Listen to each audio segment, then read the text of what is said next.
আসসালামু আলাইকুম রহমতুল্লাহ।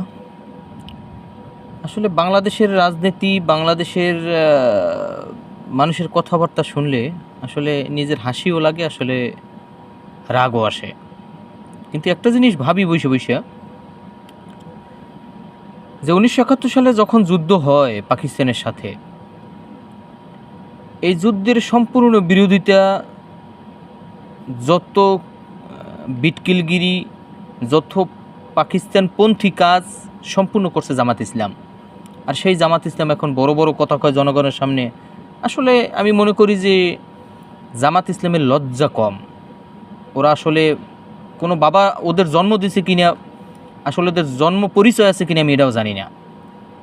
ওরা দাড়ি রেখা, এই খানকির পোলারা দাড়ি রেখা ধর্ম ব্যবসা করে, মানদারের বাচ্চা। আচ্ছা, আমি একটা কথা বলি, এই খানকির পোলা তো জামাত ইসলামের শরিয়া মোতাবেক চলে। আচ্ছা, মাদারসোদের বাচ্চারা জামাত ইসলামের খানকির পোলারা, তোর একটা পরিচয় দে, তোর একটা আমার কথা বল যে দাড়িতে কোনো বিলেট লাগানো জায়েজ আছে কিনা। তোরা মাদারসোদ যে দাড়ি কাইডিয়া সাইজ করে ডিজাইন করে রাখোস, এটা কোন হাদিসে পাইছে? মাদারসোদের বাচ্চারা, শুয়োরের বাচ্চারা, তোরা রাজনীতি শোধ আছে, ধর্ম বেসে রাজনীতি করস খানকির পোলারায়।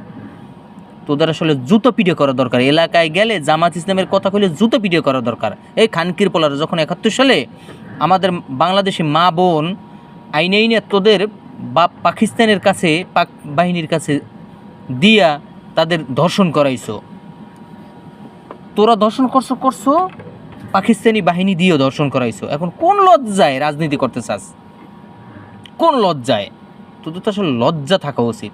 তোদের জন্মের পরে তোর মা মনে হয় তোদের চোখে কাজল দেয় নাই। খানকির পোলারা তোদের কাজল দেয় না, তোদের লজ্জা থাকা উচিত।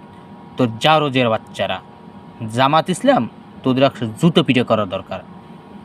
তোদের সন্তান যেগুলো হয়েছে সবই জারজ সন্তান, আর যেগুলো ওই যে নাহিদ ইসলাম, আসিফ মাহমুদ, যেগুলোর দেশ ওই যে সার্জি ইসমাজি, হাজনাত আবদুল্লাহ, এগুলো একবারে সম্পূর্ণ জারজ সন্তান খানকির পুতেরা।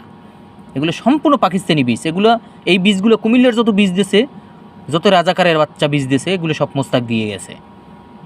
তা খানকির পোলারা খালি অপেক্ষা কর, তোদের সময় জবাব দিবে। অপেক্ষা কর শুধু, তোদের আর কিছু বললাম না, ঠিক আছে?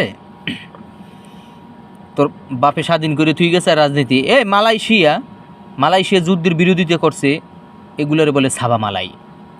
তোদের বলে রাজাকার, আর এদের বলে ছাবা মালাই। এই ছাবা মালাই কোনো অফিস আদালতে বড় কোনো পদ পায় না, সুপারভাইজার পদ পর্যন্ত পায় না। বুঝতে পারছো? তোদেরও এগুলো করা উচিত। খানকির পোলা তোদের করে নাই শেখ হাসিনা।